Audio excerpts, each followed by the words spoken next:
Chapter 1. Pamplona and After. The gray morning was breaking mistily over the little town of Pamplona in Navarre. To many of those within the citadel, it seemed as if the graces of the morning had found its way into their very hearts. So unpromising was the outlook that lay before them.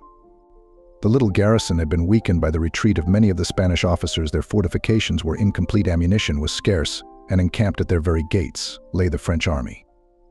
The attack might begin at any moment, and unless the expected reinforcements arrived, nothing could save the citadel. The idea of surrender had suggested itself to many minds, and would certainly have been put into execution had it not been for the efforts of a young Spanish officer, Inigo or Ignatius de Loyola. For days he had been exhorting the weak, encouraging the faint-hearted, and putting something of his own high courage and hopefulness into every heart. The viceroy would certainly come to their relief, he urged. The conditions offered by the French were most humiliating to the Spanish pride.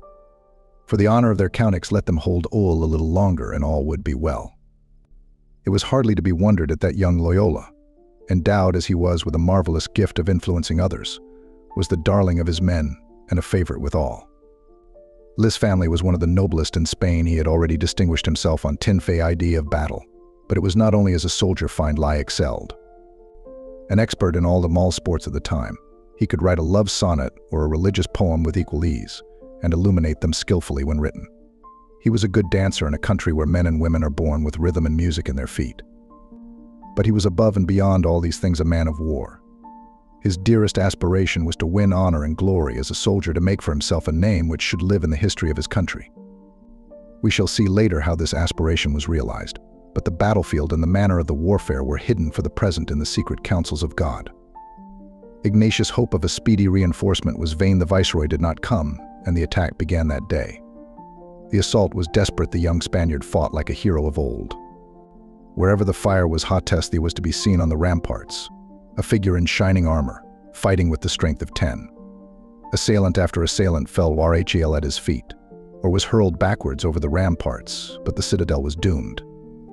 A cannon ball struck the battlements where Loyola stood sword in hand like a young Achilles, and rebounded, shattering his right leg and grazing the left. Ignatius fell, and with him fell Pamplona. When the wounded man recovered consciousness, he was lying in a tent in the French camp, and one of the most distinguished of the French officers sat beside his bed. Slowly the truth began to dawn on his weary brain. He was a prisoner, and Pamplona was taken. Then his eyes fell upon his sword, and he began to wonder. "I am your prisoner," he said, turning to the Frenchman, "and yet they have left me my arms." The officer bowed with a chivalrous courtesy. "All brave men can appreciate true valor, Don Inigo," he replied. "You are our guest. Is there anything that I can do for you? I am at your service." The young Spaniard thought for a moment. "My uncle, the Duke of Najera, is on his way to Pamplona," he replied. "One should be grateful if you would let him know that I did my best." As soon as he was able to bear the journey, Ignatius was conveyed to the castle of Loyola, where he was received by his elder brother, Don Martin. There the leg, owing to the unskillful setting of the bone, had to be broken afresh, and for several days his life was in danger. Long weeks of weary suffering followed, not the least part of which, to the active spirit of the young soldier, was the enforced inaction, for every movement caused him pain. At last the wound healed and the doctors examined the injured leg carefully.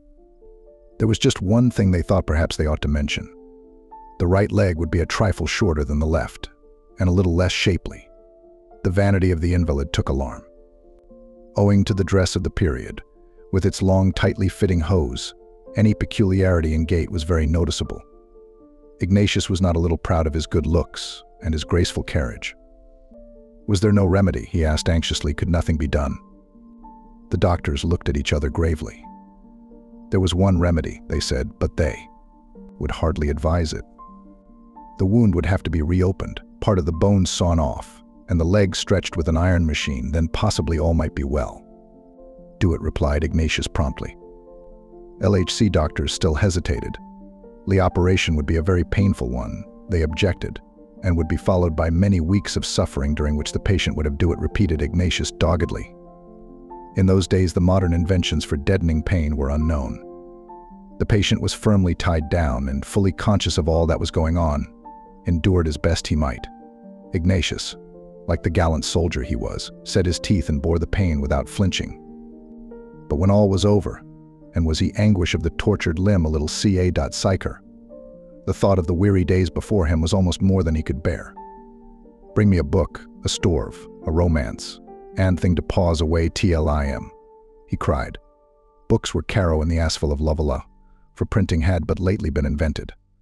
They brought him what they had, and Ignatius read. Now the things that happen on this arth seem mbn to fall out lv chance, and men an apt to foref that high will of God is behind them, ordeing and directing all. One of the books that fell into Ignatius' hands was a story that has ever moved the hearts of men to the noblest thoughts and actions. It was the life of Christ, written by a Carthusian monk of Saxony, who had brought to his task a mind enlightened by the loving study of the Scriptures, and a heart purified by long hours of prayer. The heart of the young soldier flamed within him as he read. Surely here was the master of whom he had always dreamed, a hero king whom it would be indeed an honor to serve, a leader of men whom it would be truly worthwhile to follow. He prayed as he lay on his bed of suffering, and learned to make a friend of the Lord whom he was beginning to know. In spirit he followed him through the towns and cities of Galilee, rejoicing, as a heart that has at last found its ideal, in his noble and gracious presence. It was to be a lifelong friendship for Ignatius, and one that was to grow in strength as the years rolled on. But the change was not effected in a moment. The daydreams of his early life came back persistently. Why should he give up all that was so attractive to his youth and ambition? For to take service under this new master meant the renunciation of all that was pleasant to nature. What would his friends say? Would they not laugh at him at court? But the voice of the divine leader sounded above the tumult of the flesh, calling the young Loyola to his service. One night, when the desire to do what was best was strong in his soul, prostrating himself before a statue of the Blessed Virgin, he bound himself in true soldier's language to follow her divine son to the death. At that moment, a shock like that of an earthquake shook the castle of Loyola, breaking the windows and cracking the wall of his room from top to bottom. Ignatius now thought of nothing but a life of penance. The idea of going on pilgrimage to the Holy Land, barefoot and a beggar, appealed to his fancy. Afterwards, he might perhaps enter the monastery of the Carthusians. He even sent a servant to the charterhouse of Burgos to make inquiries about the rule of life of its inmates. Though strict secrecy was enjoined on the messenger, it is probable that it was not kept, for Don Martin began about this time to show anxiety. He had not failed to notice the change in Ignatius, and was not quite sure what this strong-willed young brother of his might have on hand. He reminded him of the hope of the family that he would bring honor on the name of Loyola, and of the career that lay before him. He little knew in what way that hope was to be realized, or how that career was to be fought out. If the walls of the chamber could have spoken, where Ignatius had lain for so many weary days and nights, where he had prayed so fervently, where, as we are told, the Blessed Virgin herself appeared to him with her divine child in her arms, they could have foreshadowed the truth. Ignatius Loyola was from henceforth, for better or for worse, the champion of the King of Heaven. His dreams of earthly glory had faded in the light of his master's eyes. Chapter II. The battlefield. The gates of hell shall not prevail against it, said our Lord, speaking of his kingdom, that church of his which he had come on earth to found. He did not say that the gates of hell should not fight against it. He knew, on the contrary, how bitter the warfare was to be, and how unceasing. He knew that it was a warfare that would last while the world lasted, and that sometimes the hearts of his faithful would sink within them, while they asked themselves, as the apostles had done before them, whether their Lord and Master were not asleep. That he seemed to take so little heed of the storm that was raging round them. There were to be the enemies from without. Did not our Lord himself foretell it? You shall be hated by all men for my name's sake, but more bitter still. There were to be the enemies from within. It could not be otherwise. While the world lasted, human nature would be human nature still, with its possibilities for good or evil, and many would choose the evil and leave the good the pleasanter, because the easier course. Of the 12 apostles, one was a traitor, one that had lived in the very presence of the Son of God, and heard with his own ears the teaching that was to draw men's souls to heaven. Could it be otherwise with the Church of Christ? Was it meant to be otherwise? The wheat and the tares were to grow together, said the Master, till the harvest, and the harvest was the end of the world. Through all the centuries we see it still the same, the powers of good and evil fighting even within the church, the cockle and the wheat growing side by side. Among the wise and strong, the saints and martyrs who have sat on the throne of Peter, there have been wicked men, imbued with a worldly spirit. Have I not chosen you 12, and one of 11 VU is A?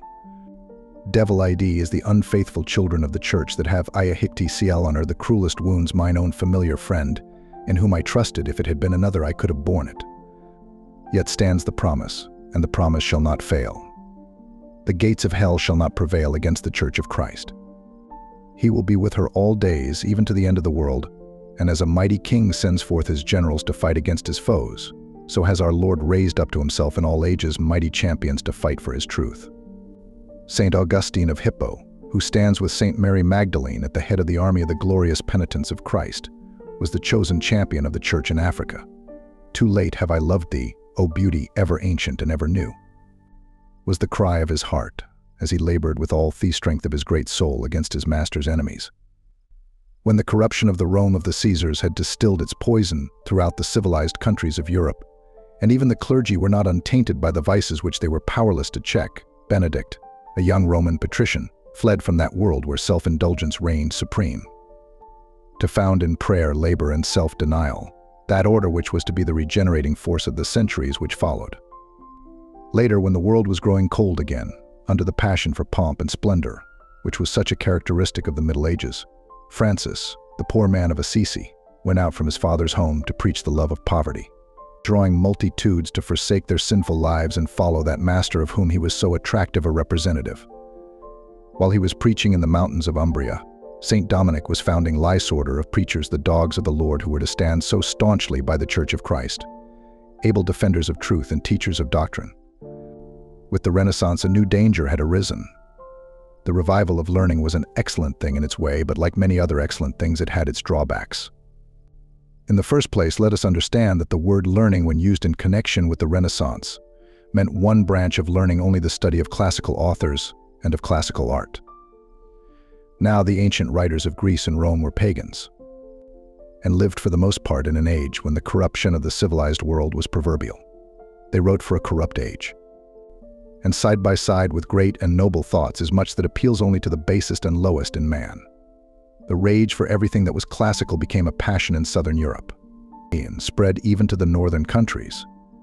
No one was esteemed of any worth unless he were a good Greek and Latin scholar, and if he were a humanist, it did not matter how evil a life he might lead, or how shameful his writings might be, he was everywhere courted and admired. So the pagan spirit crept in with the pagan authors.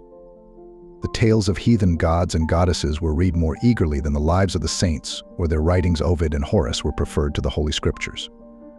The poison spread through all classes. Many of the clergy took the infection. Faith had grown dim, fervor had relaxed, splendor and luxury reigned supreme, and that fatal love of pleasure and unbridled self-indulgence that had dragged the world down so many times before was dragging it down again. The Venus of Titian had taken the place of the Madonnas of Fra Angelico. There was need of reform. No one saw it more clearly than the Church herself, as the writings and lives of the holy men of the time bear witness. But where the reform was needed was in the lives and morals of the clergy and the people, in the more faithful following of that noble ideal which the Church of Christ sets, and is always set before her children, not in the pulling down of that ideal to a lower level, nor in the assailing of those doctrines of which Christ has made his holy Church the guardian. Not so thought Martin Luther, an Augustinian monk of Saxony, who, casting off the restraints of the monastic life with his monk's habit, had married an apostate nun, attacked openly nearly every dogma of the Catholic Church, and was preaching his own doctrine throughout Germany. The easygoing took readily to the new teaching. Luther's doctrine of justification by faith was essentially a comfortable one, doing away as it did with all necessity for penance and mortification. Believe and take it easy is a pleasanter maxim for flesh and blood than deny thyself, and take up the cross. The tide of an advancing Protestantism could only have been checked by devoted self-sacrifice, noble endeavor, and purity of life amongst the clergy. Alas, the poison of the Renaissance had done its work too well. Its pagan teaching had stolen away from many their manliness and their strength. Lord, is it nothing to thee that we perish? Went up as of old the cry of God's people. The storm raged pitilessly indeed round the bark of Peter. His promise shall not fail. On the threshold of the castle of Loyola stood Ignatius, the soldier, the champion of Christ, and the words of another great saint, whose conversion was as marvelous as his own, were on his lips. Lord, what wilt thou have me to do? The answer was not long to be withheld. Chapter I. The forging of the weapons. A day's journey inland from Barcelona, where the blue waters of the Mediterranean bathe the sunny coast of Spain, stands a tall and rugged mountain, whose peaks are shaped like the sharp edge of a saw, Montserrat, or the Saw Mountain. It is called by the Spaniards, and on its rocky flanks stands one of the most famous shrines of the Madonna, Our Lady of Montserrat. The sunset of an early spring evening was tinging the sharp peaks with crimson as a lonely cavalier rode slowly up the steep mountain road that leads to the sanctuary. The lonely rider was Ignatius. Whither was he bound, this young knight-errant? The answer was not yet clear to himself. Dreams of the Holy Land filled his thoughts, for in Spain, even in the times of which we write, crusade was still a word to make every noble heart leap. Was that his master's will for him? Ignatius could not tell. Soldier-like, he awaited the word of command, ready for whatever was to come. In the meantime, he felt the need of solitude, of penance, and of prayer. That ardent nature was not one to do things by halves. On the mountain road he met a beggar, and bestowing on him his rich garments of silk and velvet, clothed himself in a long tunic of sackcloth, and girt it round him with a rope. Thus clad, in the dusk of the evening he hung up his sword and dagger over Our Lady's altar, and like a true knight prepared to keep his vigil of arms. It was the eve of the Annunciation, 1522. The evening shadows lengthened into night. The moonbeams crept through the tall, arched windows of the chapel, making strange patterns on floor and wall, and playing about the motionless figure that knelt with outstretched arms before the shrine. All through the hours of darkness Ignatius watched in prayer, offering himself to the will of his liege lord, promising to be his man and to light his battles forever. It was the dedication of the new life. At daybreak, after having heard Mass and received his Lord, he went his way to the little town of Manresa, not far distant. Taking shelter there in the hospital of St. Lucy, he undertook to tend the sick, choosing out the most ill-natured and those who were suffering from the most loathsome diseases. He would gather the little children of the streets around him and teach them their catechism. All his leisure time was spent in prayer. Under the sackcloth gown he wore a sharp girdle of iron, and a hair shirt took the place of the fine linen in which he had used to delight. Men stared and questioned. There was something in the noble bearing of the young stranger, in the flash of his keen dark eyes, altogether out of keeping with the sackcloth gown. "He is a prince in disguise," they whispered. Others jeered at him as a fool. Neither the sackcloth nor the penance came easily to Ignatius. More than once in the hospital his nature revolted against the sights, the smells, the work he had set himself to do, and the temptation to leave it all, to return to the old life where everything had been so pleasant to the senses, came strongly upon him. He met it with the old soldier spirit, and seeking out those who were suffering from cancer or leprosy or other repulsive diseases, kissed their sores, washing and dressing them with redoubled tenderness. Thus passed several months, but Ignatius was not yet satisfied. In the rocky hillside near Manresa was a cave, the entrance of which was overgrown with briars and bushes. In this cave he determined to take up his abode. With no bed but the barred ground, with no light but that which filtered through the small opening by which he had entered, he prayed and did penance, asking counsel of God. There he learnt that he was to found an order, and that the order was to be for the saving of men's souls. It was hardly to be expected that the enemy of mankind should leave in peace one who was destined to snatch so many from his grasp. The assaults of the evil one were frequent and strong. Temptations to give up everything, and to return to the old life, temptations to despair, temptations to pride, and worst of all, agonies of scruples, succeeded each other with scarcely a break. Against each one the brave soldier spirit fought to the last, and after 10 months of sore battle came peace and light. Throughout his life there remained with Ignatius as the fruit of these weeks of suffering, a special gift of helping and consoling those in temptation or in trial. In the cave of Manresa too, in prayer and conflict, was forged that weapon which was to be such a powerful instrument against the enemy of souls, the exercises of Saint Ignatius. The exercises, which it is said, have won more souls to God than there are letters in the book, consist of a series of meditations, intended originally to extend over a period of 4 weeks, but which can be shortened at will to a week or even less. Now, meditation is a long word which describes a very simple thing, and one which consciously or unconcisely nearly all of us spend a great part of our lives in doing. Ignatius on his sick bed at Loyola would probably have been as much alarmed at the idea of making a meditation as many another young man of his age, Yet, as he lay reading the life of Christ, musing afterwards on what he had read, picturing to himself the Master as he went about doing good, humbly asking forgiveness of his sins and grace to serve that Master better, he was making unconsciously a very good meditation indeed. He who makes the exercises, or a retreat as we call it nowadays, is required to put away for the time all thought of outside things, and as far as possible, in silence and solitude, to make the meditations as they are given. The exercises are, to put it shortly, the teaching of the gospel driven home. In the meditations of the first week, the great truth that God has made man to serve and praise him and given him the world and all that is in it for this purpose is first proposed. Then sin, the certainty of death for all, and the life to come, hell or heaven, are to be considered, together with the infinite mercy of God and his tenderness to repentant sinners. In the second week, the retreat meditates on the life of our Lord as it is shown in the gospel. There, in the stable at Bethlehem, in the carpenter's shop at Nazareth, in the villages and towns of Judea, he learns to love and imitate his Lord, who came down from heaven to take our humanity upon him and to teach us the way of life. In the meditation on the kingdom of Christ, Ho asks himself, as Ignatius had asked himself at Loyola, if such a leader and king is not worth the wholehearted devotion of his subjects, and resolves from henceforth to be his faithful disciple and follower. In the third week, he meditates on the bitter passion and death of Christ, remembering that they were endured for his salvation. Since his Lord has suffered so much for him, can he not bear in his turn a little of the hardships of life, of self-denial and self-control for him? This have I done for thee. What dost thou for me? Asks the Christ, and the heart of the weakest takes courage. The fourth week is occupied with the thought of heaven and the eternal happiness that awaits those who have followed their Master faithfully on earth.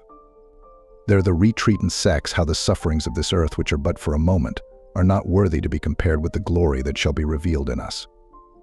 And confronted by the shining army of the saints of God who have overcome, he asks their help to persevere in the fight that is before him, that he too may one day rejoice with them in glory.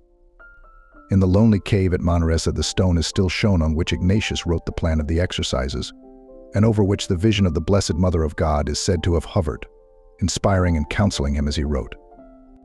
It is all so simple, and yet so wonderful in its effects, that later on men who saw the changed lives of those who had made the exercises would ask themselves what sorcery or magic Ignatius and his followers had employed. "Did they show you devils and witches?" asked the awe-stricken young friend of one who came out of his retreat a changed man. "Much worse," answered he, "they showed me myself. This is the end and the work of the exercises. Lord, let me know thee and know myself, that I may love thee and hate myself," St. Augustine was used to pray. In these two things lies the seed of holiness. Chapter 4. Jerusalem. In the loneliness and silence of Manresa, Ignatius had learned to wield the sword of the Spirit as manfully as Lai had ever used the strong blade that still hung by Our Lady's altar at Montserrat. He had conquered self and had beaten off the enemy at every point. He had learned the science of the Christian warfare, but his heart still ached with a desire that was now at last to find its fulfillment. Taking Palmer's staff in hand, barefooted, and begging his bread by the way, Ignatius set forth on pilgrimage to Jerusalem, there to venerate the holy places that had been blessed by the earthly presence of his Lord. The first stage in his journey was Barcelona. It was Lent, and a famous preacher was drawing crowds to his sermons in the cathedral. Ignatius entered, and taking his place among the children on the altar steps for the church was overflowing, listened with reverent attention to the words of the priest. The sight of the stranger in pilgrim garb, sitting thus humbly in his lowly place, made a profound impression on a lady who was present, Dona Isabel Roser. There was something noble, and at the same time strangely suggestive of heaven in the face that was before her. A supernatural light seemed to play about the head of the pilgrim. On reaching home, she spoke of him to her husband, who at once sent a servant to seek out the stranger and ask him to come and pay them a visit. Ignatius was still in the cathedral and assented courteously to the request. So sweetly and eloquently did he speak to them of the things of God, that they were loath to let him go, and earnestly entreated him to make his home with them until he left Barcelona. This, however, he gently refused to do. He had resolved, Lai said, to stay at the hospital and devote his time to the care of the sick. Then they besought him to let them pay for his journey, but again he answered that he meant to beg a passage for the love of God, and when he reached land, to pursue his travels on foot. In a few days he set sail, and reaching Gaeta set out for Rome. But he was a sorry pedestrian. The wounded leg, not yet quite sound, caused him intense pain, and the bread for which he begged was sometimes not forthcoming. The plague was raging in Italy, and the pale and haggard face of the pilgrim frightened the country people, who, fearing that he was attacked by the disease, would hardly let him into their towns or villages. At last, after many trials, footsore and weary, hungry and exhausted, he came in sight of the eternal city seated on its 7 hills. The very sight of Rome refreshed his weary spirit. The earth his feet were treading had been watered by the blood of the martyrs. Everything that met his eyes reminded him of the hero saints of old. It was Holy Week, and he resolved to remain in Rome till after Easter to pray at the tombs of St. Peter and St. Paul, and of all the glorious company of the blessed that lie within that hallowed spot of ground. Then, fortified by the blessing of the Pope, and armed with his pilgrim's license for Jerusalem, he set forth on his way to Venice. Fresh misfortunes awaited him. Once more his pallor and weakness so alarmed the people that they fled from him in terror, again believing him to be plague-stricken, and once more the pilgrim toiled on his way, shunned and avoided by all. He entered Venice by night, and utterly exhausted, lay down to sleep on the ground under the portico of the palace of Marc Antonio Trevisano, a future doge of Venice. In the silence of the night a voice spoke to the noble senator, saying, "Sleepest thou comfortably in thy rich bed while my faithful servant lies near thee on the stones?" The Venetian went forth with servants and torches, and all but stumbled over the body of Ignatius, too weary to move. He was at once brought into the palace, and tended with the greatest care. Trevisano would fain have kept his holy guest, but Ignatius, ever a lover of poverty, was unhappy in his rich surroundings. On July 14th he set sail in the vessel that was bearing the governor-general to Cyprus, having missed the pilgrim's ship which had started a few days before. But the conversation and the conduct of the passengers, and still more that of the crew, filled the saint with grief and indignation. Earnestly he exhorted them to turn to God and amend their lives, but the only effect of his words was to rouse their pride and anger. At last they resolved to cast him ashore on a desert rock in the Mediterranean, where the horrors of a slow starvation would silence forever the voice that had tried to awaken their sleeping souls. Ignatius, aware of their project, commended himself to God and prayed. The Almighty was watching over his servant. A violent wind arose which beat the ship to the port of Famagosta in Cyprus. Crossing the island, Ignatius found the pilgrim's ship, which he had missed at Venice, about to sail for Jaffa. Well had he said when he set forth on his pilgrimage, "I am under the protection of the King of heaven and of earth, whose servant I am. It suffices me, for it will never fail." In the end of August, 7 months after his departure from Manresa, he set foot in that holy land which had been indeed the country of his dreams. The pilgrims entered the holy city in procession, and in profound silence in their hearts, perhaps the thought of the first crusaders, walking thus 2 and 2, barefoot and bareheaded, their rich robes laid aside out of reverence for one who was poor and in sorrows from his youth. "Jerusalem, Jerusalem, how often would I have gathered thy children together, as the hen doth gather her chickens under her wings, and thou wouldst not. Behold, your house shall be left to you desolate."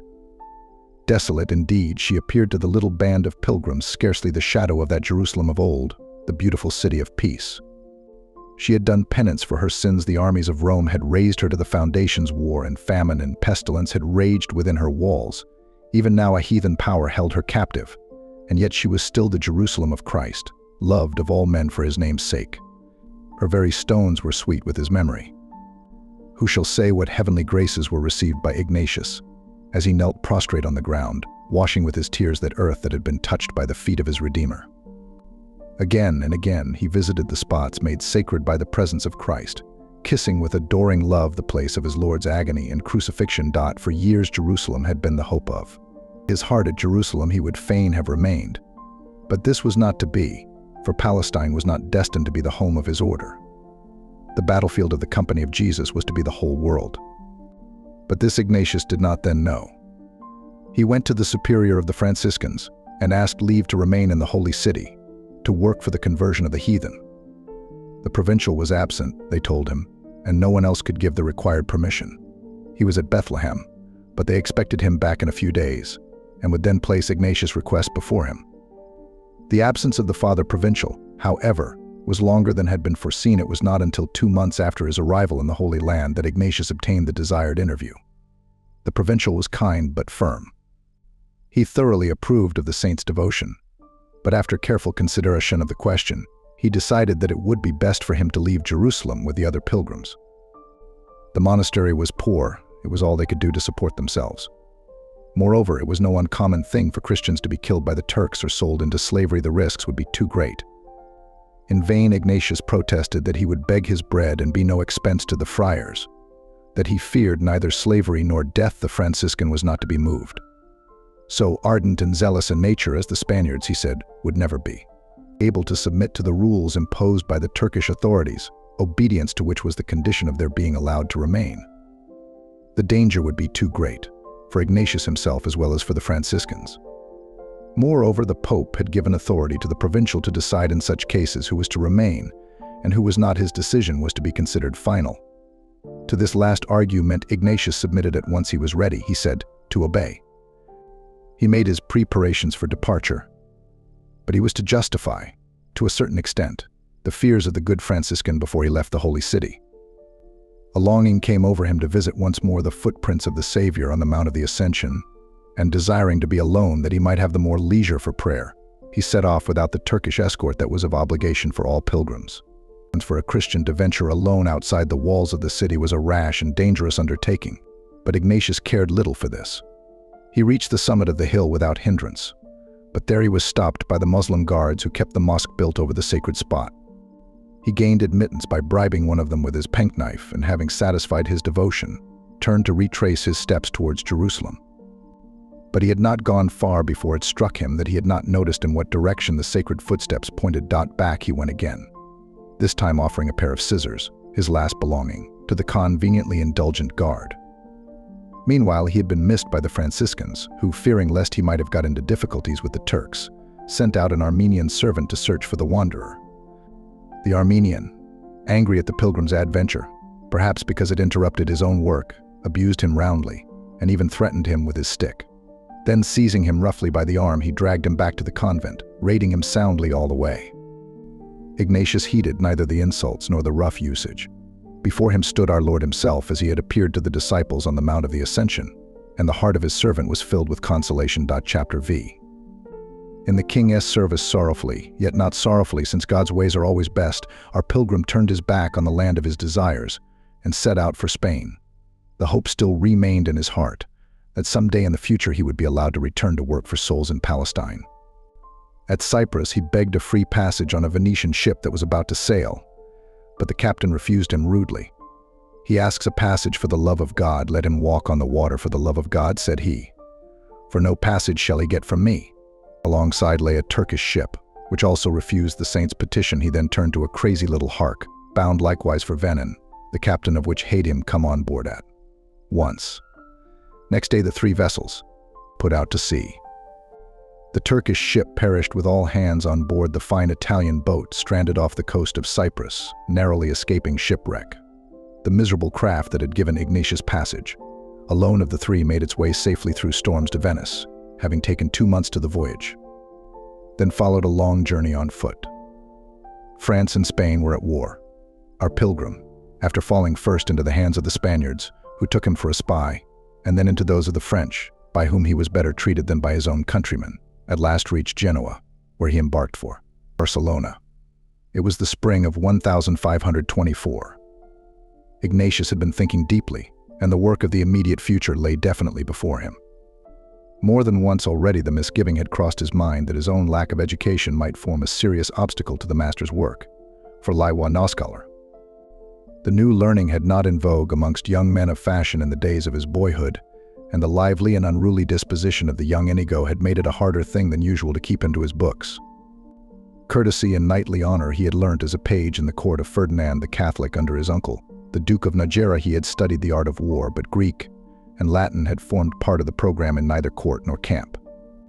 With the determined will that went straight at every obstacle and overcame it, this man of Tlirdi Threk Elves sought to begin his education at the very beginning.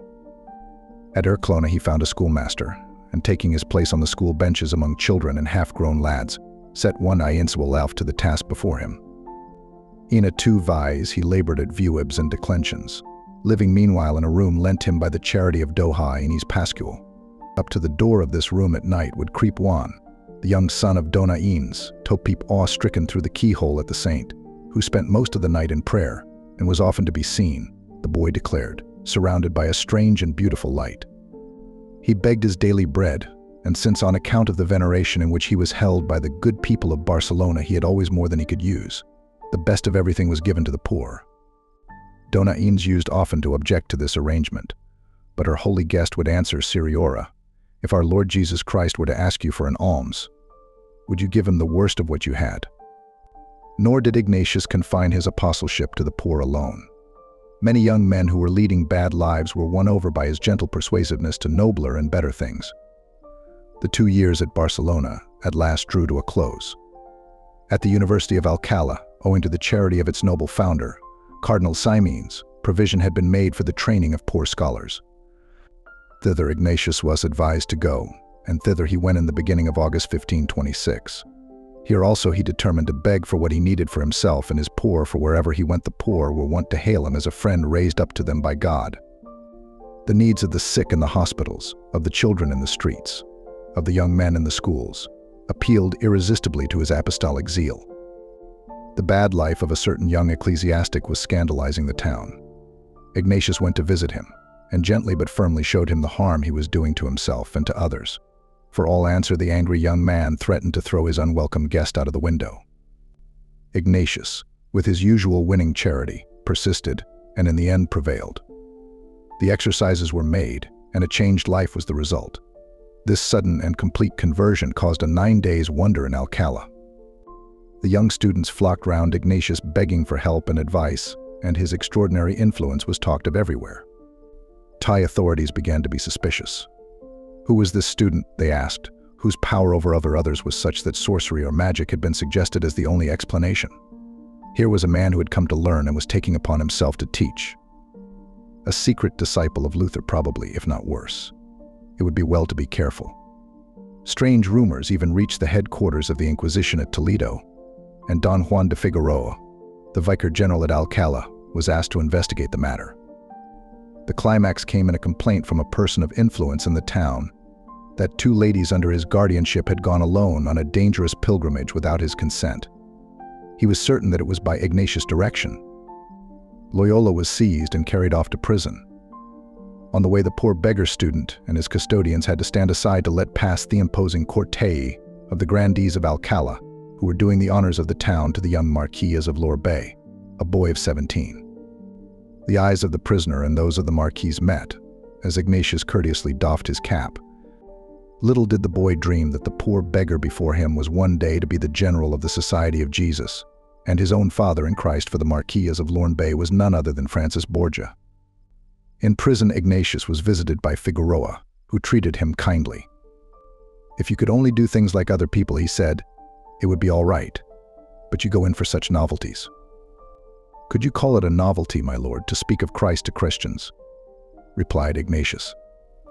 In all things, he said, he was ready to submit himself to the church if his doctrines were unorthodox. Let them be condemned. He was set free and completely absolved from all blame, but he was not to preach till his 4 years of study were completed. Ignatius' mission at Alcalá was at an end. Lai went to seek advice of the Archbishop of Toledo, who counseled him to go to the University of Salamanca, where he could continue his studies and his apostolate together. To Salamanca, therefore, Lai went, but only to find that his fame had preceded him. He had not been there a fortnight before he was cited to appear before the authorities. Why did he preach, and on what subjects? He preached on virtue and vice, was the answer, to induce men to practice the one and avoid the other. How could he speak of such things without being learned? The matter was laid before the Grand Vicar, who demanded that all papers, particularly the exercises, should be delivered into his hands, Ignatius declaring as usual that he was ready to submit himself to rightful authority. A formal examination took place, and Ignatius answered subtle theological questions with a directness and skill that astonished his examiners. Preach, they said, and let us hear how you do it. Speak to us on the first commandment. Ignatius spoke with his usual fire and eloquence. The judges listened enraptured. There could be no doubt of the sincerity of such a man. They were satisfied at all points, they said, but it would be better not to speak on certain subjects until the 4 years' course was finished. The prohibition meant complete silence.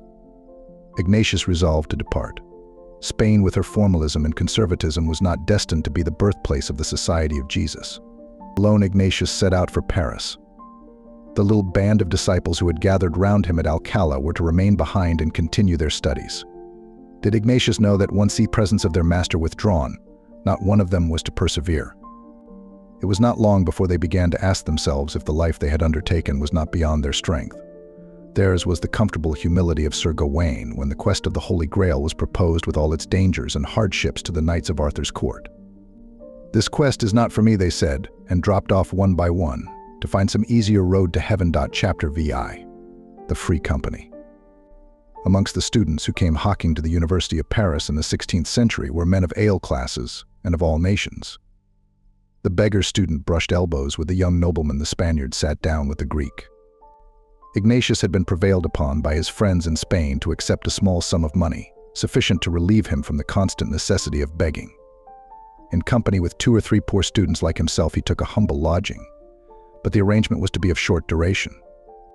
One of the young room-mates suddenly disappeared, and Ignatius' money with him. He was thus forced to retire to the hospital of St. James, where the poor Wem lodged free of cost. Meanwhile, his influence was already making itself felt. 3 young Spanish students, after having gone through the exercises, had sold all their possessions, given the proceeds to the poor, and followed Ignatius to the hospital. The authorities were thoroughly irate, particularly the rectors of the colleges to which the young men belonged, Ortiz of Montaigu and Gouvier of Sti. Barbie. They denounced Ignatius to the Inquisition as a heretic and a mischief-maker, adding that he had shown his guilt by flight. A certain color was lent to this story by the fact that Ignatius was not to be found. The young man who had stolen his money had fallen ill on the way home, and, friendless and in want, had written for help to the very man he had injured. Ignatius' vengeance was swift and saint-like. Barefoot and fasting, he set out in search of the prodigal, offering the hardships of the journey for the young man's soul. He found the thief both sick and sorry. With a mother's tenderness, he nursed him back to health and sent him healed in soul and body to his home in Salamanca. Then for the first time he heard through a friend of the hue and cry in Paris. Hastening back to the capital, he presented himself before the Grand Inquisitor, explained his conduct, and begged him to let the trial take place as soon as possible, as the winter session was about to begin. The Inquisitor replied that a trial was necessary. He was completely satisfied. The preliminary studies at Montaigu ended. Ignatius began his course of philosophy at Sti. Barbie, under the rectorship of the very Gouvier who had but lately been so hot against him. He shared a room with Peter Favre, a young Genovan who had begun life as a shepherd boy on the Swiss mountains and whose brilliant intellectual gifts had brought him to Paris, where he had already taken his doctor's degree. He undertook to help Ignatius with his studies, and it was not long before the Spaniard realized that his young companion was destined to do great work in the world for God. Pure and holy in the midst of surroundings that were often neither the one nor the other, Lai needed only the spiritual guidance of Ignatius to bring out all that was latent in his sweet and noble nature. In 2 years the young man was ordained priest, after having gone through the exercises under Ignatius' direction, who then confided to him his hopes for the future. "I will follow you," said Favre, "through life and death." Ignatius advised him to visit his parents and obtain their consent, but on his arrival at home Lai found that his mulger was dead. His father had nothing to give him but his blessing, but Peter's desire was to be poor. He was thenceforward dependent on the alms which Ignatius and Lai obtained by begging. By nature humble and timid, Favre had yet to learn his own powers. At his master's bidding, Lai was ready to attempt difficult and dangerous enterprises, and to dare all things to win souls to Christ. Nor was Favre the only student of Sti. Barbie, who succumbed to the charm of Ignatius. As usual, the young men gathered round him, and the public disputations that were held on Sundays began soon to be forsaken for prayer and the reception of the sacraments. The professors complained to the rector, Gouvier, who lent them a sympathetic ear. A law existed by which unruly students could be flogged. It should be put in force at once. The needful steps were taken, and all preparations made. The news, however, reached the ears of a friend of Loyola, and he was at once warned of what was on foot. The noble Spanish blood in Ignatius' veins boiled at the thought of the insult. No man who had undergone that ordeal could ever hope to hold up his head again, and yet had not his UACRBN worm things for him. The struggle was sharp but short. If his lord, would have it so let it be. Down to the college with his own gentle dignity he went. Masters and students were gathered together in the great hall, all was in readiness. Ignatius asked to see the rector, and was taken to him at once. The minutes passed slowly by in a silence that could be felt. The crowds in the great hall held their breath. At last the door opened, and judge and culprit entered together. But what was this? The eyes of the angry Gouvier were wet with tears, and suddenly he knelt at the delinquent's feet. Before the whole assembly, he humbly asked forgiveness of Ignatius and of God for the wrong that had been done to an innocent man. The result of this strange scene was a complete reaction in favor of Ignatius, and for a time all went well. In March 1534, the degree of Master of Arts, and came for that the age of 44, a scholar of the schools. Amongst the young Spaniards at the University of Paris was one who looked with a certain contempt on the poor student whose name was on every lip. Of blood as noble as Ignatius' own, young Francis Xavier was as gifted as he was ambitious, and was destined by his father for a brilliant career in the church. Appointed after only 4 years' study lecturer at the College of Beauvais, the young professor was already charming all critics by his power and eloquence. Coming out one evening from the college, elated with success, and dreaming of the glorious career before him, his eyes fell on the unwelcome figure of the beggar student, who stood in the shadow of the street watching him with dark, intent eyes. Annoyed at the meeting, Francis would have hurried by, but from out the shadows spoke a voice low and distinct. What doth it profit a man if he gain the whole world and suffer the loss of his own soul? If Xavier had been annoyed before, he was thoroughly angry now. What had he and a beggar like Ignatius in common? He had no wish for his company, nor his advice. The remark, moreover, was altogether wide of the mark. He had no intention of losing his soul, and as for gaining the world, well, the world and its honors were for those who deserved them. So argued the young man resentfully, but the words of the poor student haunted his thoughts with an intolerable persistency. At night the jade would shine out in letters of fire 7 on the darkness, and sleepless, he would toss wearily to their refrain, what doth it profit a man if he gain the whole world and suffer the loss of his own soul? In the daytime, at the most brilliant point in his lecture, they would obtrude their unwelcome presence, what doth it profit a man if he gain the whole world and suffer the loss of his own soul? The fight was long, but the day came when the young professor sought out Ignatius and asked him desperately what he was to do. In humble prayer and dependence he learnt what was God's will for him. He might have been rector of the University of Beauvais, he was to be the greatest missioner the world has ever known. So the first members of the Company of Jesus began to gather around their chief.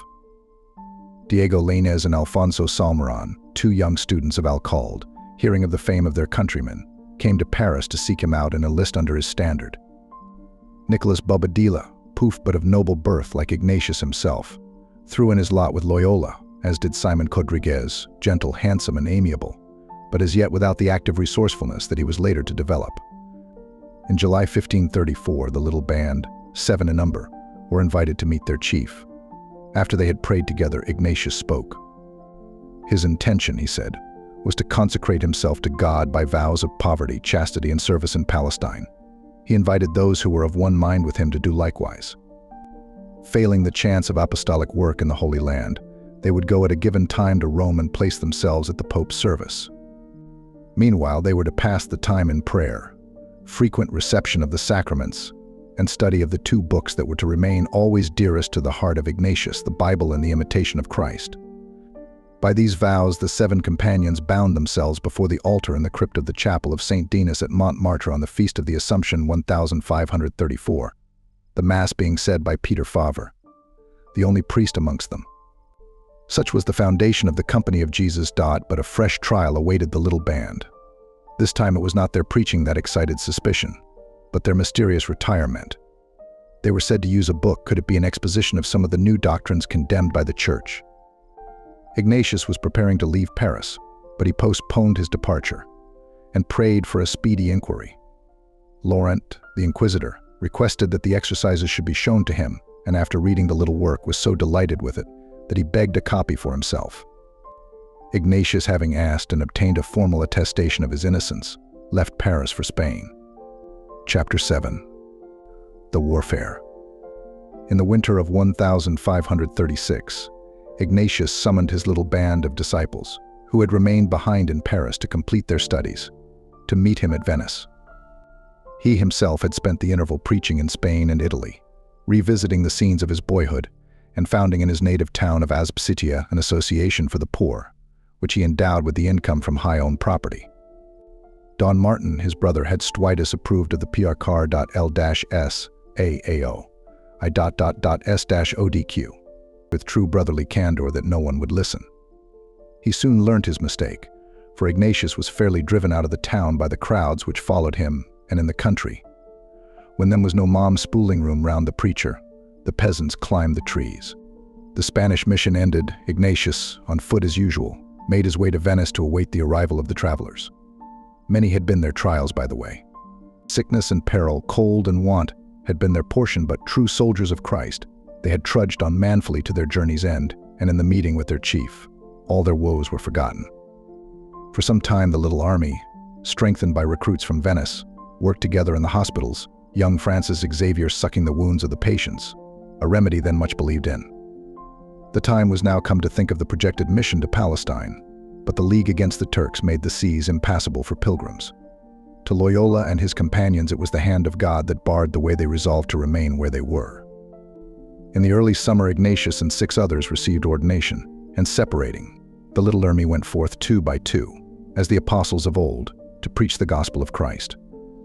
Set all in fire and flame were Ignatius' customary words of farewell to his companions, and with this precept in their hearts they spoke. Everywhere at their burning words faith mid love rekindled clergy, and people cast away the bonds that held them, and awoke to a new life. But the success was never to be uninterrupted for long. The old accusation of heresy was brought up, to be once more publicly and triumphantly refuted. Then it was that Ignatius resolved to undertake the long-postponed journey to Rome. Setting out in company with Favre and Lainez, he arrived at the Eternal City in the late autumn. On the way thither, while praying in a wayside chapel, our Lord appeared to him in a vision, bending under the burden of the cross. "I will have you to serve me." He said, "I will be propitious to you in Rome." To Paul III, engaged as he was in the laborious and difficult work of reform, the proffered service of Ignatius was very welcome. Favre and Lainez he appointed at once to lecture at the university, while Ignatius devoted himself to his beloved poor. In the spring of 1538, the disciples whose mission had been abundantly blessed by God were recalled to Rome, where they found Ignatius established in a house that had been given to the society by its first Roman member. Rome for the time was to be their field of action, and there the apostolate began in good earnest. As in Venice, before their burning zeal the fire kindled and men changed their lives. As in Venice also, the enemy of mankind was active against them. The Pope had left the city to confer with Francis I and Charles V on the subject of a proposed crusade. The moment was ripe. Francis Xavier, when a student in Paris, had a young friend, one Miguel Navarro, whose anger and jealousy had been aroused by his conversion. Climbing up one night to the window of Ignatius' room with a dagger between his teeth, he determined to put an end once for all to his influence over the young professor, but a voice from heaven struck terror to his guilty soul. Falling at the feet of his intended victim, he confessed his sin and implored pardon.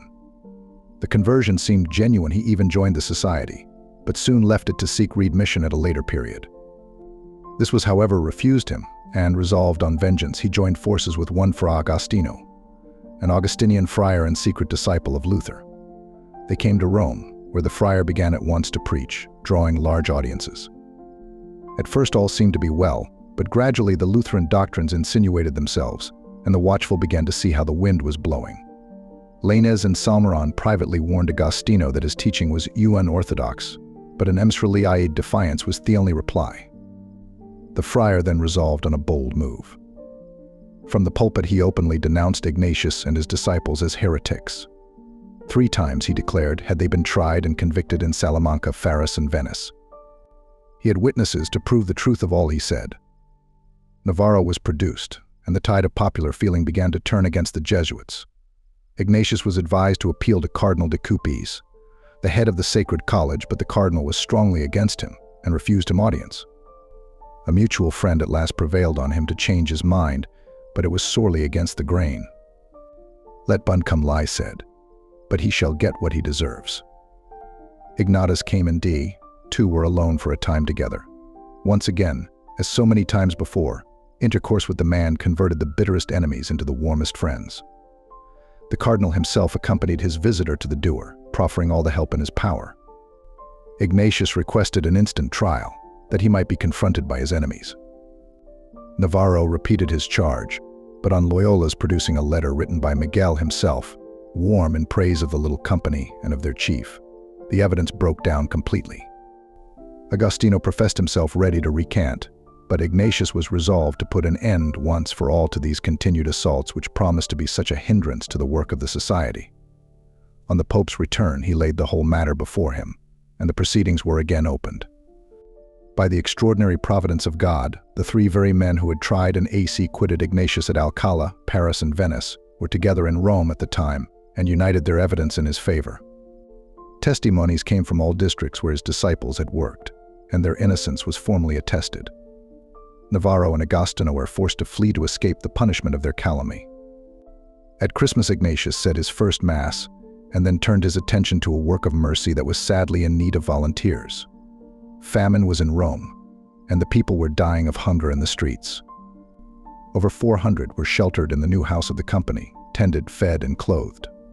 The rich, moved by their example, gave generously. The Pope was learning the value of the little army of devoted men who feared neither hardship nor labor in the service of Christ. It was in these early days at Rome that Pedro Ribadeneira joined the company of Jesus. This madcap boy of 15 was a page in the household of Cardinal Farnese, kinsman of Paul III, and many were the pranks he played. At a stately function where the Pope himself was present, and the pages of the household were in attendance with lighted torches, he had dashed from the ranks to beat a brother page about the head, because, as he remarked indignantly, he had made a face at him.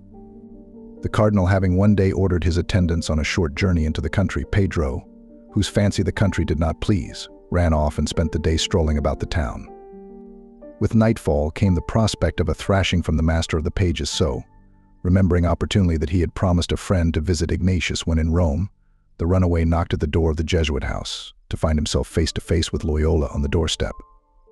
The two understood each other at once, and on the boy's explaining the situation to his new friend, Ignatius offered him a bed and promised to intercede for him on the morrow. The cardinal only laughed, for Pedro was a general favorite, and told them to send him back, but a fresh complication had arisen. Back Pedro would not go. He liked Ignatius, he liked the fathers, they suited him. Lie was going to remain, he would be a Jesuit too. No persuasions could prevail on him to change his mind, and in the end, with the consent of his family, Ignatius kept him. Then began such a novice ship as surely no religious house had seen before. It was not in a day, nor yet in a year, that the reckless, willful nature of Ribadeneira was to learn the strength that conics of self-control. The pranks he played were endless, the noise he made was unparalleled. The novice master complained again and again that the boy would never do any good. Ignatius alone saw all the possibilities that lay hidden under the wild, untamed nature. Such a character would be strong for good or evil. Here was no nonentity, but Ignatius did not like nonentities. If Pedro lives, Lie would say, he will do great things for God. Ribadeneira's love and admiration for his master were boundless, and he tried his best to please him, though his efforts were not always crowned with success. By degrees, with a persevering patience, Ignatius led him to make the exercises. After that, things went better, though 2 years later, when the boy was sent to the University of Paris, we catch a glimpse of the old mischievous spirit still alive. The little party lodged for a night in the hospital at Viterbo. Here Pedro amused himself by a voyage of discovery which ended in the church. Climbing into the pulpit, he made as if he were addressing an imaginary congregation, while the old sexton, who had been sweeping in a corner, promptly set to work to ring the bell. It was the hour for a sermon. The people flocked in. "But who is going to preach?" asked Pedro, a little taken aback. "You, of course," replied the sacristan. Here was a situation. The novice was luckily not troubled by shyness a few weeks before he had been obliged, as were all novices in the society, to preach a trial sermon before the community. Happily he remembered it, and gave it out in his best manner, though, the ordeal once over, he was not sorry to make his escape. But not so fast. He was waylaid by an old man who had kept a grudge against a neighbor for years. The sermon, he said, had done him good. He wanted to go to confession. Pedro fetched one of his companions who was a priest, and congratulated himself that his prank had had no worse ending. Ignatius' prophecy was fulfilled. The madcap Pedro became in later years a true and faithful soldier of Christ. and one of the most famous writers of the society. Chapter VIII, the general and his army. Thai Little Company of Jesus had now taken its stand amongst the regulars of the church. It was a religious order, lately approved by the Pope, of which Ignatius had been elected general for life by every vote in the society but his own. Failing utterly to convince his companions by the protest that any man of them all would have made a better general than himself, he proceeded to inaugurate the new honor by working for a week in the kitchen. It was now time to look abroad and see what was to be done for God. Up to the present time, the religious orders had concerned themselves chiefly with missions to the people. These were not to be neglected, but Ignatius could not fail to see that, as yet little had been done for those of a higher rank. His apostolate at the universities had been fruitful here, the society, whose members were drawn largely like Ignatius himself from the upper classes, was destined to influence strongly the intellectual life of the world. The humanists of the Renaissance, who held that piety and learning could hardly exist together, were to find men as learned and cultured as themselves, strong and steadfast in the faith. The reformers, who urged the worldliness of the clergy as a reason for forsaking the creed of their fathers, were to find priests and religious teachers, the holiness and simplicity of whose lives put their own utterly to shame. Two by two, the little army went forth once more, this time to the centers of unfaith. Siena, Parma, Worms, Regensburg, Innsbruck, Vienna, in turn felt their influence. Colleges were founded everywhere for the secular, as well as the religious training of boys and young men, for no one knew better than Ignatius the importance of an education for the rising generation that should be both wise and thorough. The year 1541 saw the birth of the first great missionary enterprise of the Society to the Heathen.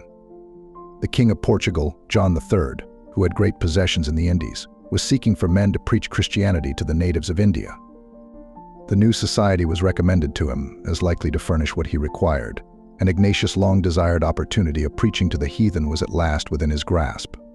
Fain would he have led the little band himself, but this ill health and advancing years prevented. Bobadilla and Rodriguez were offered for the work, but Bobadilla was down with rheumatism and unable for the journey. Ignatius turned to Francis Xavier, who had been working at Bologna with the combined zeal and sweetness that made his apostolate as fruitful at home as it was to be later in heathen lands. God wills to use you for this mission. Ignatius said. Father, I am ready, was the reply. The outfit of the future apostle of the Indies consisted of an old worn-out cassock, carefully mended by his own hands, and a breviary. Ignatius, who was ill at the time, and wearing a warmer garment than usual, took it off and wrapped it round him. Next day the little party started. On the voyage, the admiral would have had the Jesuits to dine with him at his own table, but this they would not do, so he was forced to content himself with sending them part of what was served for his own use. This Francis distributed amongst the sick poor on board, whom he had collected in his own cabin to tend and care for. The fragments left by the passengers were thought by the missioners to be good enough for them. Of Francis' labors in India. This is not the place to tell he died as he had lived, amidst hardships and dangers, having won thousands to the knowledge and love of Christ. Ignatius had now passed his 50th year. The austerities of earlier days had told so severely on his health that, grown wiser by experience, he watched carefully lest his younger companions should go beyond their strength in these matters. The sackcloth gown of Manresa had also been discarded long ago, as unsuitable to the work of the society. The Jesuits were to go neat and clean, though poverty was to be strictly observed. Ignatius was of one mind with his great compatriot Saint Teresa, in his hatred of slovenliness and dirt. Yet he would mend the rents in his raiments carefully and lovingly, saying of them, "These are the livery of my Lord." Equally great was his hatred of anything that savored of untruthfulness or deceit. He considered such things, he used to say, unworthy of a well-born and educated man, still more of a Christian. He strove to impress on his sons the nobility of any kind of work that was done for God, from the labors of the brother in the kitchen to those of the preacher in the church. "For whom are you working?" he asked one day of a lay brother, who was sweeping in a very half-hearted manner. "For God," was the answer. "Then you deserve a good penance," replied the general sternly. "If you were working for men, it would not so much matter, but work for God should be better done than that." The life of Jesus was to be their example. Said the Jesuit rule, the sinner should be dear to everyone in the society. Never were they to neglect an opportunity of doing good, but if it should please God to work great things through their means, they were to count themselves as nothing.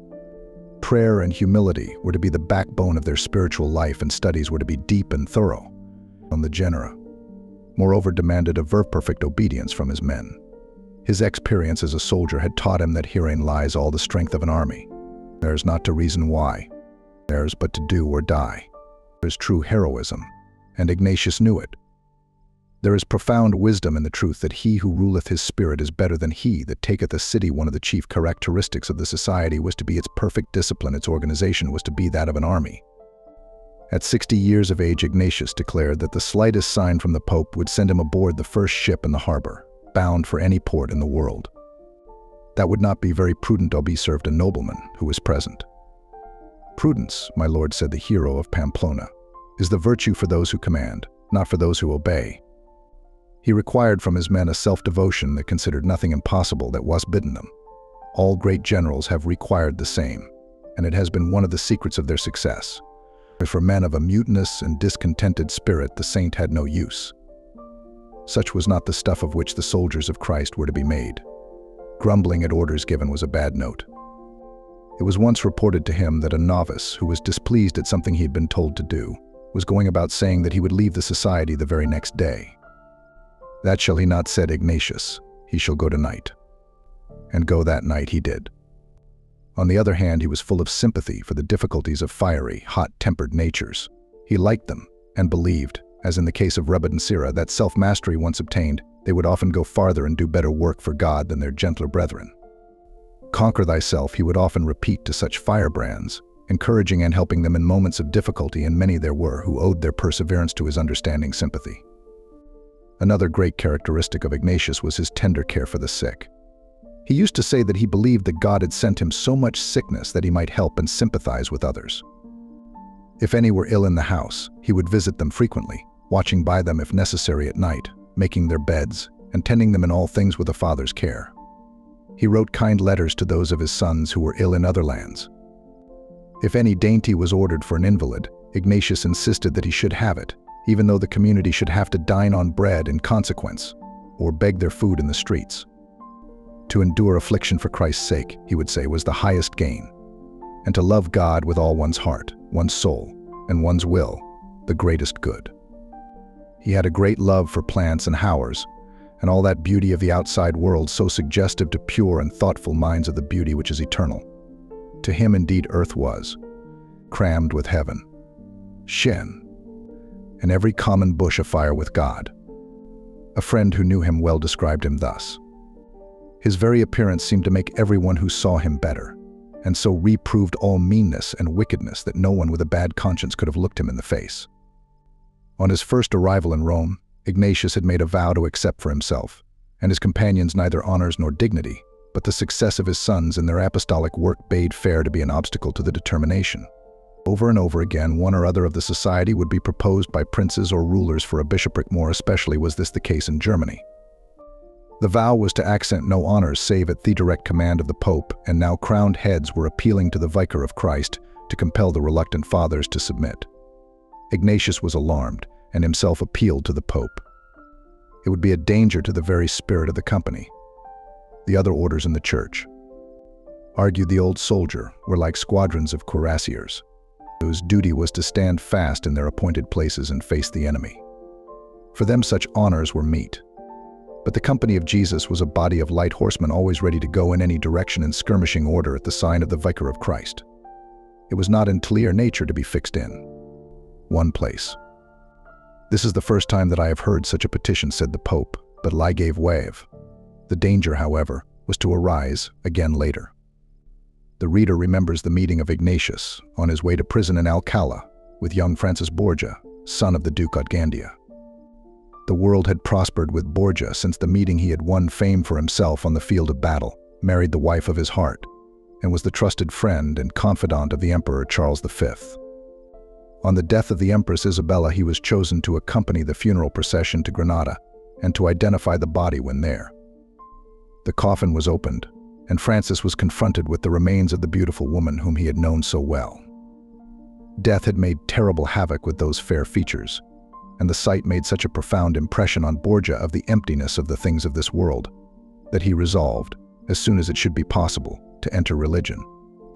Not long after, his beloved wife died, and Francis Borgia was admitted to the Society of Jesus. The event made a great stir in Spain, and the emperor wrote to the Pope, requesting that his friend might be made a cardinal. Borgia lied from Rome to avoid the unwelcome dignity, and Ignatius again appealed to Christ's vicar for protection. It was agreed that to please the emperor the hat should be offered, but on the refusal of Francis, the matter should be dropped, and Ignatius breathed again. The mission of this new son of the society was to be to Spain. There his great influence did much for the Jesuits. Colleges and churches were built, and the work of evangelization made great progress. After the death of Lainez, who succeeded Ignatius, St. Francis Borgia was made general of the Society of Jesus, which he governed with a holiness and wisdom second only to that of the great founder himself. Chapter IX. Ad Majorem Dei Gloriam. We have seen how, already in the days of Ignatius' university life at Alcala and Paris, men could find no other explanation of his extraordinary influence over others than that of sorcery. In the 16th century, witchcraft and enchantment were believed in by many even educated men, and anything extraordinary was satisfactorily put down to their practice. But the belief in sorcery was to die out, and the influence of the Jesuits was to remain. The cunning and the willingness of the sons of St. Ignatius, said their enemies, explained it all. The fact that willingness and cunning did not produce quite the same effect when employed by other people, they did not consider worth their notice. The wiles of the Society of Jesus had 95 indeed a deeper root than the world suspected, and they had learnt them from a teacher greater than Ignatius himself. When the master whose name it was their honor to bear made his dwelling amongst men, it was said of him in contempt that he ate and drank with publicans and sinners.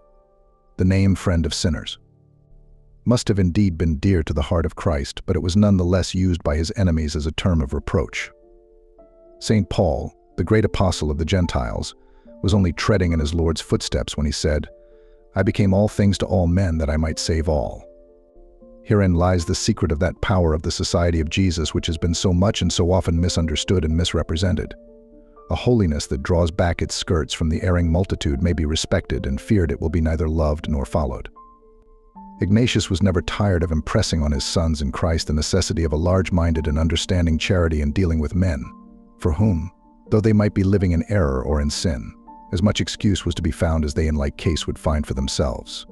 There, but for the grace of God goes Charles Wesley, said the famous Protestant preacher on seeing a criminal going to execution. The feeling is that of all honest men who know themselves. I go in at their door, but I am careful to make them come out at mine, said St. Francis Xavier. Or in other words, I interest myself in what interests them that I may lead them to interest themselves in the things of God. It was a while that he had learnt of his master Christ, no less than of his father Ignatius. The reader may remember Ortiz, the erstwhile enemy of Loyola, who became later one of his most faithful friends. He determined when at Rome to make the exercises under the saint's direction, and for a time all went well. But Ortiz was not used to solitary prayer, and the loneliness told on his spirits. He gave way to depression, and had almost resolved to give it all up when Ignatius entered, and seeing at a glance how things were going, asked him if he remembered the national dance. Ortiz, like Ignatius himself, was a Spaniard, and resembled all his countrymen in his love of dancing. He cheered up a little at the question, and forgot to be low-spirited. Then the saint, calling up all the skill of his youthful days, danced for the greater glory of God, to the delight and enthusiasm of his retreatant. Ortiz took heart and resolved to go on with the exercises. Lai persevered to the end and came out, having learnt, he said, more theology in 4 weeks than he had taught, doctor though he was, in his whole life. When Ignatius was in Paris, he went one day to visit a French doctor of theology, better known as a gambler than as a theologian. The Frenchman, half in jest, invited his guest to a game of billiards, which in Vita Chan, perhaps a little to his surprise, the visitor accepted. But said Ignatius, you are accustomed to play for money, and I have none. I will therefore make a proposal. If you win, I will be your servant for a mondi. If I beat you, you will be at my disposition for the same time, and I promise that all will be for your advantage. The idea took the gambler's fancy. The risk besides would not be great. Ignatius could not be much of a player. The Frenchman thought himself safe. But he had reckoned without his host. The Spaniard won, and promptly demanded his stake. The doctor was to make the spiritual exercises then and there under his direction. There was no help for it. The unwilling retreatant began the exercises. The prayers of the saint and of the sinner together did their work, and in this strange way another soul was won from a life of sin to the service of God. In this way would Ignatius interest himself in all things that concerned those with whom he came in contact. He would talk of war with the soldier, of commerce with the merchant, of their work with the poor. All who spoke to him felt themselves the better for the meeting. In the early days at Venice, Ignatius and his companions had baptized and sheltered in their house a young Jew who desired to become a Christian. His elder brother, hearing of the conversion, pursued the boy to Venice and tracked him to his hiding place. In a state of great indignation, he confronted the fathers, who received him with gentle charity and an invitation to remain under their roof that he might be better able to converse with his brother. In the evening, according to the custom of the house, they washed his feet, and so touched his heart by their kindness, that he also in due time embraced the faith. He afterwards became a missionary in the East, where his knowledge of the Oriental tongues made him a valuable worker. Later, when the society was established in Rome, a young Lutheran, noted for his eloquence, came to preach in the city, and was arrested and imprisoned for denying the doctrines of the church. Ignatius interceded for the delinquent, and asked that he should be allowed to come to them that they might try what they could do on his behalf. The request was granted, and the unwilling guest, very much on the defensive, and determined not to be moved by anything his hosts should say, awaited the moment of attack. But the attack did not come. He was treated by everyone in the house with the greatest consideration and charity, and all questions of doctrine were carefully avoided. A month or two later, Loyola was reconciled to the church. "We knew that you would be converted by their arguments," said his friends contemptuously when he left Rome. "Their arguments did not convert me," replied the young man. "It was the lives they led. Men who live like this," I said to myself, "must have the truth with them." The first rector of the house at Alcala was Francisco de Villanueva, who, like Favre, was the son of poor and ignorant peasants. Ignatius used to say of the humble and intelligent novice that he had courage enough for anything, and that Loyola would be glad to have 20 more like him in the society. At Alcalde, in spite of the fact that his wisdom and holiness brought men of the highest rank to seek his advice and guidance, his favorite employment was to help in the kitchen, which he would declare was the right place for such as Loyola. Villanueva had a friend, one El Edro de Aragon, a monk at the convent of Tendila, a few miles from Alcala, who, yielding to the persuasion of the Jesuit, made the exercises under his direction. The profit he derived was so great that on his return to the monastery he advised all the brethren to follow his example, but the proposal was treated with contempt. "They had grown old in religion. They replied, and had nothing to learn from a young religious and a new order. One only, and that one more from a spirit of contradiction than from anything else, resolved to take the step, his resolution being received with a good deal of merriment. This was an old soldier of such a peppery disposition and uncertain temper that he was only retained in the house on account of the large sums of money he had bestowed on it. This rather unpromising candidate set off for Alcala in not the most humble of dispositions, and requested to see the rector. But when he was confronted by Villanueva, diffident in manner and wearing a patched old cassock, his disgust knew no bounds, and he was for returning home on the spot. A soft answer, however, turneth away wrath, and somewhat pacified by the gracious charity with which his not over-polite remarks were met, he agreed to stay the night, and next day consented to begin his retreat. In his case, the 4 weeks of the exercises had to be considerably lengthened. But the old nobleman persevered, and when he at length returned to his monastery, the haughty and violent-tempered monk had become gentle and humble. His brethren, in deep astonishment, waited to see how long the transformation was going to last, but though the struggle was sometimes apparent, the change was thorough and enduring. They one and all resolved to take the means to effect a like change in themselves, and made the exercises with great benefit. It was this desire to do all for the greater glory of God, and to be all things to all men, that made the Jesuit missioners to China and Japan adopt the customs and even the dress of the natives. Living thus in the center of their flock, making its interests their own, they would lead men almost imperceptibly to God, and so change the face of the land. It was the working out of their great founder's lifelong maxim ad majorem Dei gloriam.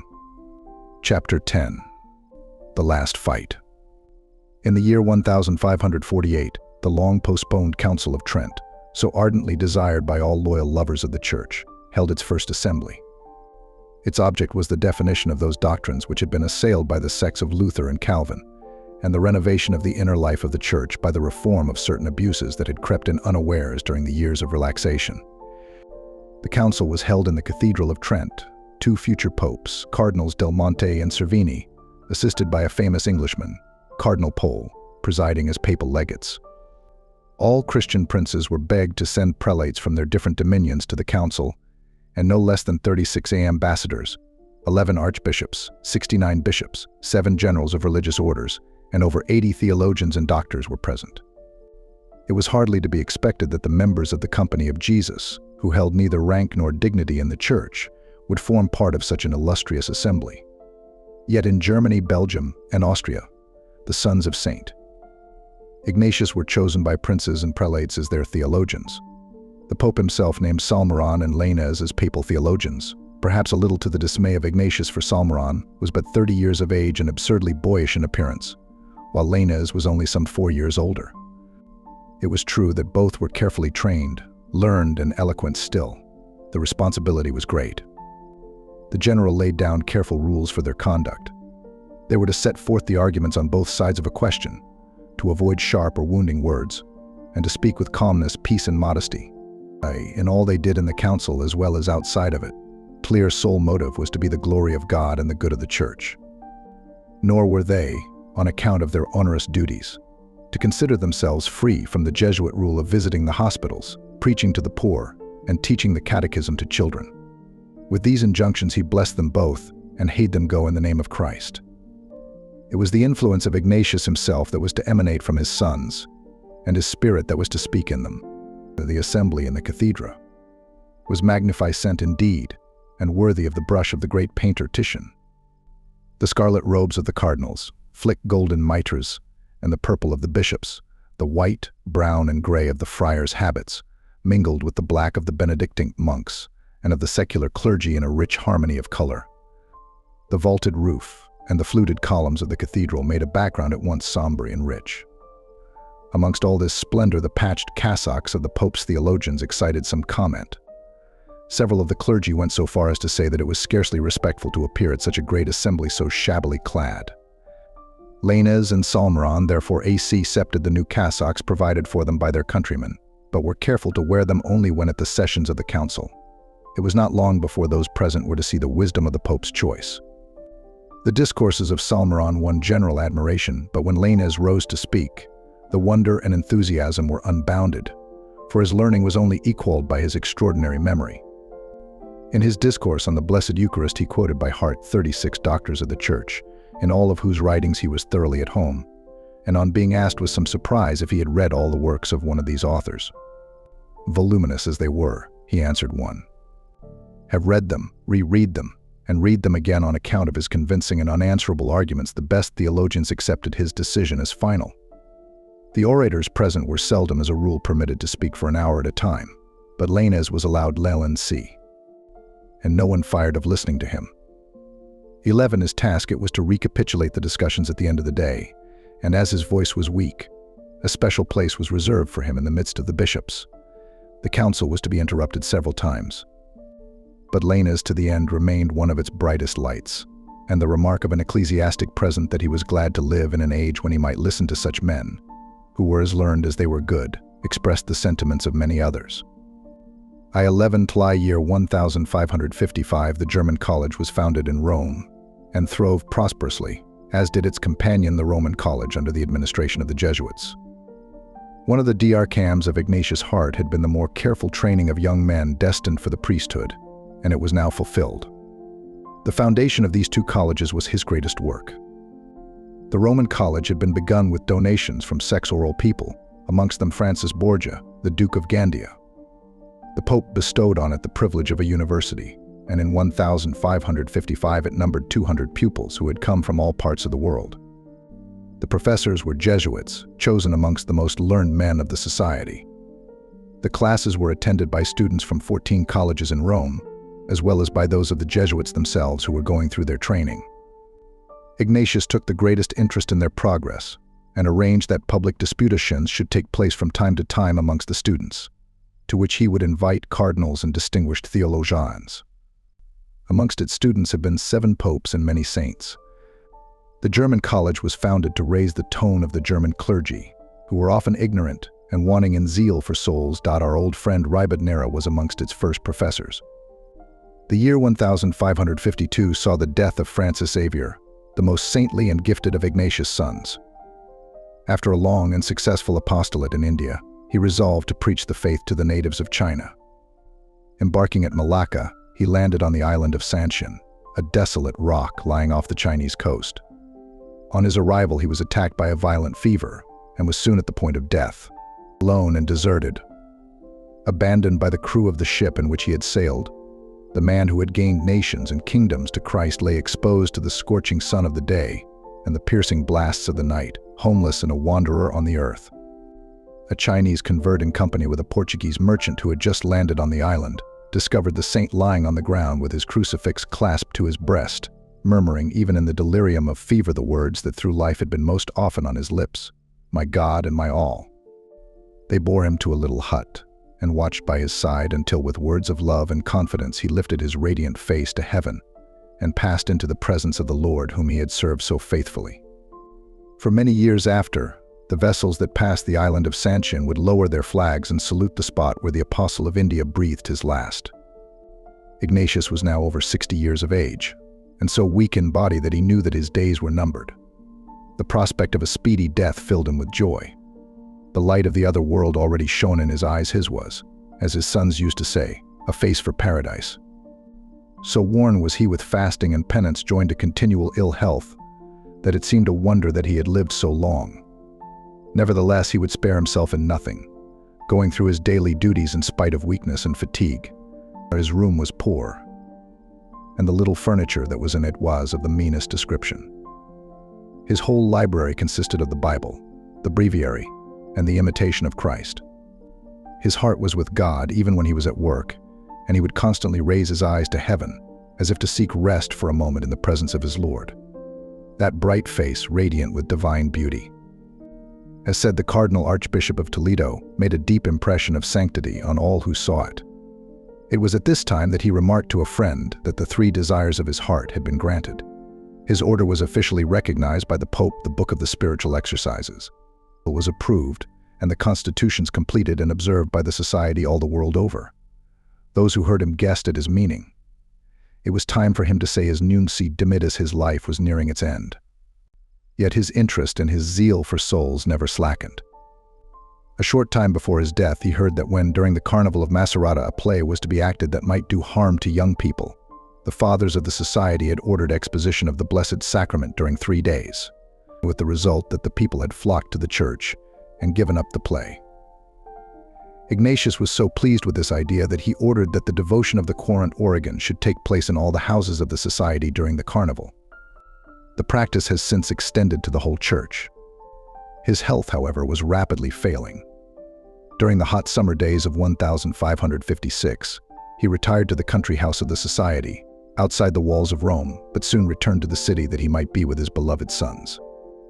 Several fathers in the house were ill, amongst them Lainez. Ignatius had slight fever, but he had been ailing so long that no immediate danger was feared indeed. Some of the patients seemed in worse case than he. One afternoon he sent for Father Polanco and asked him to go to St. Peter's to tell the Pope that he was near his end and to beg his prayers and blessing. Polanco replied that the doctor had insisted that Ignatius was in no danger and that they hoped God would preserve him to the society for many years to come. "Do you feel so ill?" he said. "So ill," replied the saint, "that nothing remains for me but to give up my soul to God." Still, Polanco maintained that he was mistaken. Might he wait for a day or two, he asked, before taking the message, as he had important letters to write for Spain and desired to catch the post. Ignatius answered wistfully that he had rather it were done at once, but Polanco was to do what he thought best. Once more the latter besought the doctor to tell him if Ignatius were in danger of death. "I cannot pronounce today," was the answer. "I will tell you tomorrow." Polanco resolved to wait. That evening the saint seemed better. He took supper as usual, and talked brightly low those who were with him. The intermarian who watched by him at night reported that he had been restless till midnight, but then became quiet, only murmuring from time to time a short prayer. At daybreak the doctors arrived. They found him weak, but had no idea that the end was near. "Give him some strengthening food," they ordered, but while the infirmarian was preparing it, one of the fathers, who had just entered, saw that the saint was at the point of death. He went to call the others, but before he returned, Ignatius was no more. He had passed away in peace and calmness with the holy name on his lips. His sons wept for their father with aching hearts, but they firmly believed that he would continue to guide and intercede for his society in heaven. Lainez, who was still ill and unable to rise from his bed, read the sad truth in the faces of those around him. I implored of God to take him too, and besought the saint to obtain this grace by his prayers. But such was not God's will. Lainez recovered, to be elected general in his beloved father's place. Still in death lay that great heart that had given up all dreams of earthly glory for love of the crucified, to embrace a life of poverty and suffering. The great intellect that had organized an army that was to fight the battles of Christ in every country of the world was face to face with the wisdom which is eternal. Soldier, rest thy warfare, O ear. Sleep the sleep that knows no waking. He had fought the good fight and conquered. Henceforward there was laid up for him a crown of glory. Ignatius was beatified by Pope Paul V in the year 1609, and in 1622 was raised to the altars of the Church by Pope Gregory XV. The prosperity of his enlet, for it has prospered in spite of persecution and calumny, is due to the fact that the qualities of its holy founder are to this day its life and soul. The army of Saint Ignatius has outlasted the armies of Spain and has made greater conquests than those of Cortez or Pizarro. Chapter XI. The legacy. It was often remarked during the lifetime of Saint Ignatius that if the society enjoyed for any length of time, and this was rare, untroubled peace and prosperity, the general would become anxious and uneasy. He was a firm believer in the truth that whom the Lord lovely he chastised cycly, and scourgeth every son whom he recovetly. The cross for him was the very seal of God's approval on his work. Without it, he feared that all might not be well. We are told that Ignatius, coming out of his oratory one day with a joyously radiant face, was met by Ribadenera, who asked him, "What grace has God given to you, Father, that you look so happy?" Our Lord replied, "The saint has promised me, in answer to my earnest prayer, that the society shall never be without the cross. Never has a promise been more faithfully fulfilled. You shall be hated by all men for my name's sake," became true indeed of the company of Jesus, from the moment it bore the name of Jesus. The very title Jesuit was a term of contempt, originally bestowed on the sons of Ignatius by Calvin, who had his reasons for disliking them. The spirit in which the saint was wont to meet expressions of open enmity is delight fully shown by a letter addressed to a gentleman who had conveyed to him an abusive missive from a Spanish friar. "Sir, pray tell Fray Barbaran that as he declares that he would wish that all of ours who are jiving between Perpignan and Seville Mauve be burnt as heretics. One declare, and I wish that all his friends and acquaintances, not only between Perpignan and Seville, Beethole whom the world contains, may be fired and inflamed by the Holy Ghost, so that they may all come to great perfection, and be very distinguished in the glory of his divine majesty. So, too, you will tell him that our affairs are being gone into before the governor of Rome and the vicar of his holiness, and a sentence is soon to be pronounced. If he have anything against us, I invite him to depose to it and to prove it before these judges. For I should prefer, if guilty, to pay for it and to suffer for it in my own person, than that all those between Perpignan and Seville should be burnt. Inigo.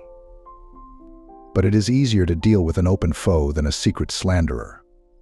From the account of the Last Supper, it is evident that the apostles were entirely ignorant of the one leathery of Judas, even though Phi had been living with them in the closest intimacy.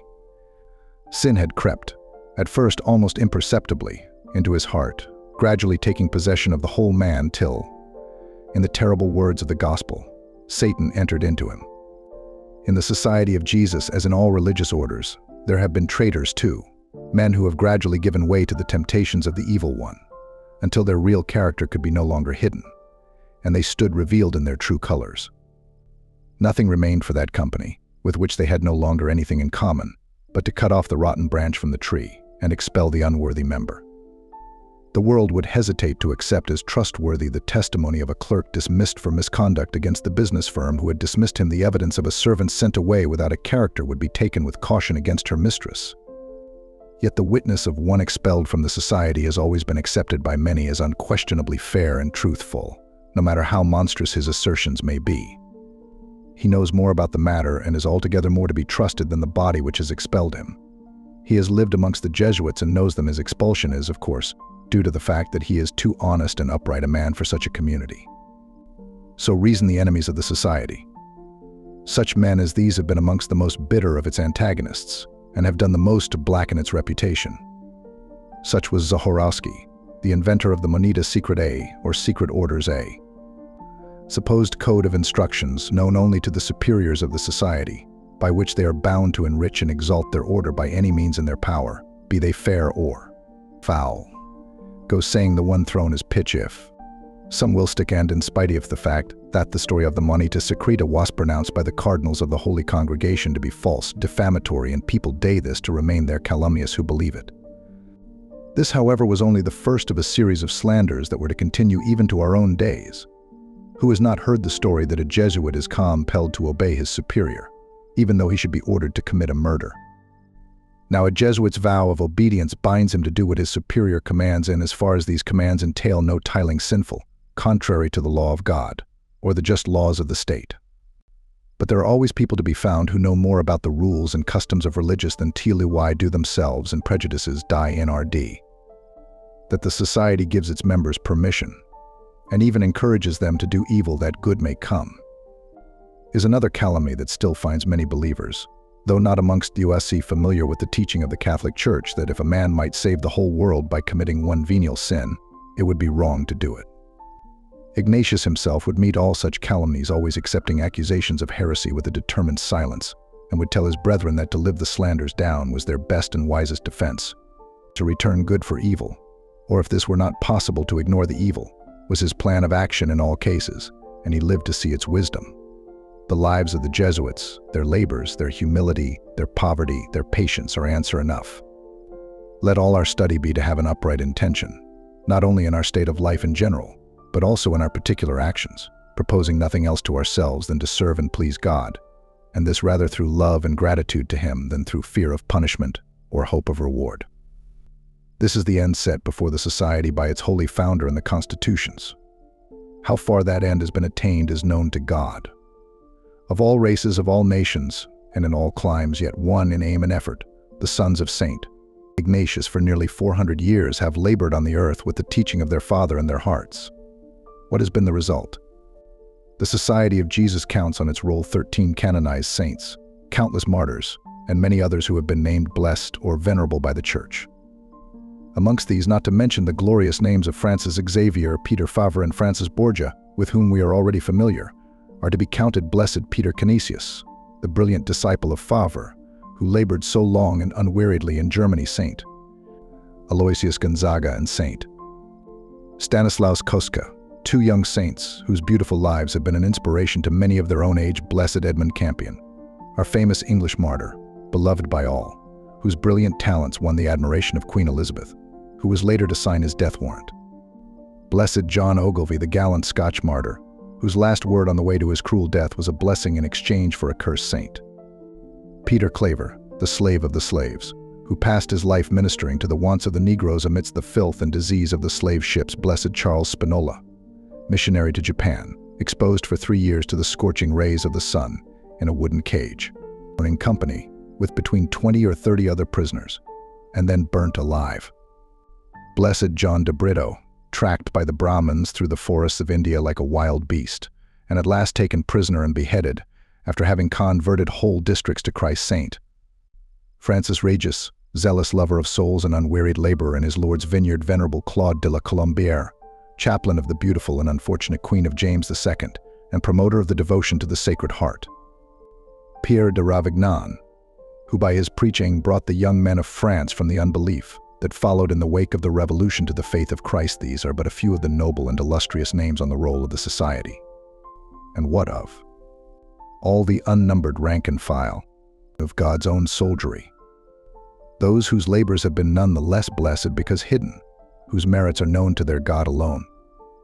From his place in heaven, Ignatius, the soldier saint of Christ, looking down upon his army, sees its trials, its sufferings, its triumphs, and its labors, and surely says, "Well done, I."